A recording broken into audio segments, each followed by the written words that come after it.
Hi hello నమస్తే welcome to honey TV. ప్రస్తుతం టాలీవుడ్లో నెలకొన్న పరిస్థితుల నేపథ్యంలో ఇండస్ట్రీ పెద్దలందరూ సీఎం రేవంత్ రెడ్డి గారిని కలవటం జరిగింది.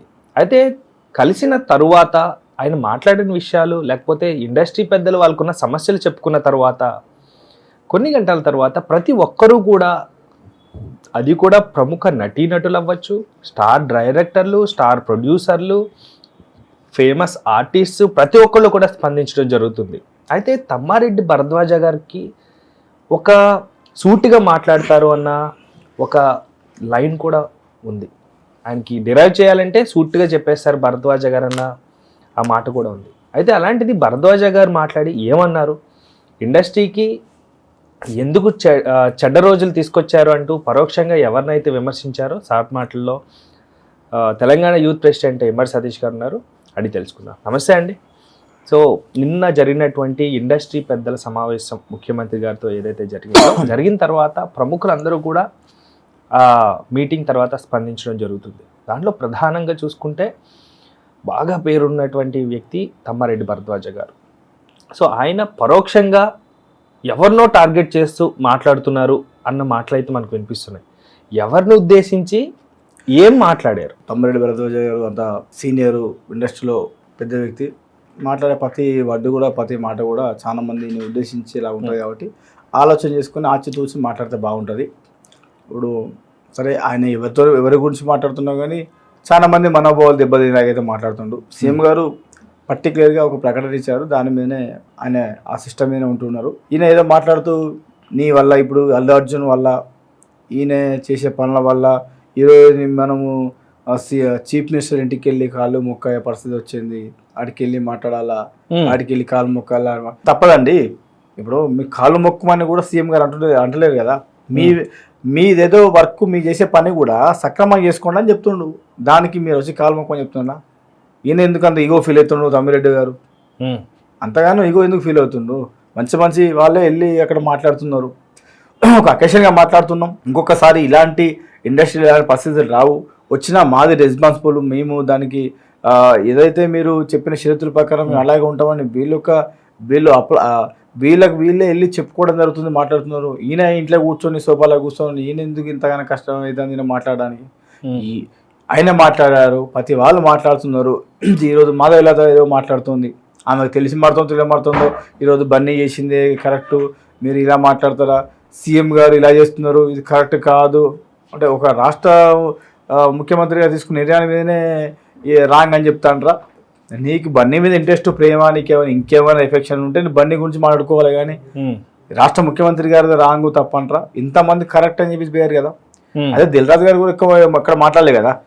మీరు చేసింది కరెక్టే, సరే మీరు చెప్పిన అన్నిటికీ మేము సానుకూలంగా చాలా హుందాగా ప్రవర్తించారు, ఇండస్ట్రీ నుంచి విషయాన్ని తీసుకున్నారు, ప్రభుత్వానికి ఎలా చెప్పాలో కూడా అలాగే చెప్తూ మధ్యవర్తిత్వం రెస్పాన్సిబుల్ ఉన్న వ్యక్తి అండి దిల్రాజు గారు, చాలా రెస్పాన్సిబుల్ గా ఉన్న వ్యక్తి కాబట్టి ఒక చెప్పాడు అతనే, నేను సినిమా ఇండస్ట్రీకి రాజకీయానికి మధ్యలో ఉన్న వ్యక్తిని, అదేమైనా ఉంటే సమస్యలు ఉంటే ప్రాబ్లమ్స్ ఉంటే పర్ఫెక్ట్గా మాట్లాడే వ్యక్తి, ఒక మన నోటికి ఎన్నోసారి మాట్లాడే కాదు కదా, ఒక రెస్పాన్సిబుల్ ఉన్న వ్యక్తి కాబట్టి రెస్పాన్స్గా మాట్లాడుతుండు.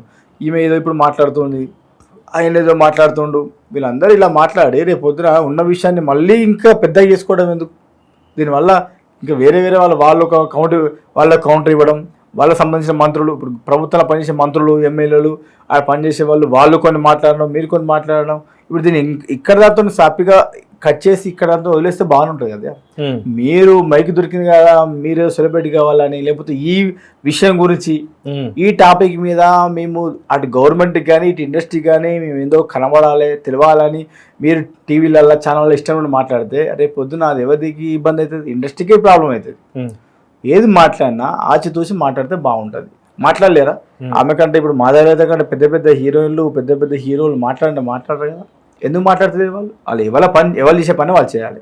హీరోయిన్ పని చేసుకోవాలి, లేదంటే బయటకు వచ్చి మళ్ళీ పొలిటికల్గా రాజకీయం చేయాలి. ఇలా మాట్లాడదాం, అలా మాట్లాడదాం అంటే తెలిసి మాట్లాడాలి.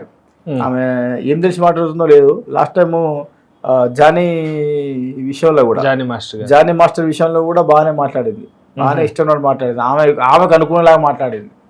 సో మనం అనేది ఏంటంటే పబ్లిక్ ఏం జరుగుతుంది, మనం మాట్లాడే మాట ఎడికి వెళ్తుంది, ఏం చేస్తున్నట్టు ఉండాలి. ఆమె చనిపోయింది, ఇక కావాలని చనిపోయిందా, నిండు ప్రాణం పోయింది, సాటి ఆడ కూతురు పోయింది, నువ్వు కూడా ఒక ఆడకూతురు కదా, ఎలా మాట్లాడాలి, ఎలా చెప్పాలి ఆయనతో కొంతమంది అర్థమవుతలేదు ఆమెకు. ఏదో కెమెరా ఉంది కదా, నీకు ఛానల్ 4 ఛానల్ తెలుసు కదా అని నీకు మాట్లాడి ఇష్టం ఉన్నట్టు మాట్లాడితే ప్రభుత్వాన్ని మనం తిరగరించదు కదా. ఒక నిర్ణయం తీసుకున్నప్పుడు దాన్ని కట్టుబడి ఉండాలి కదా.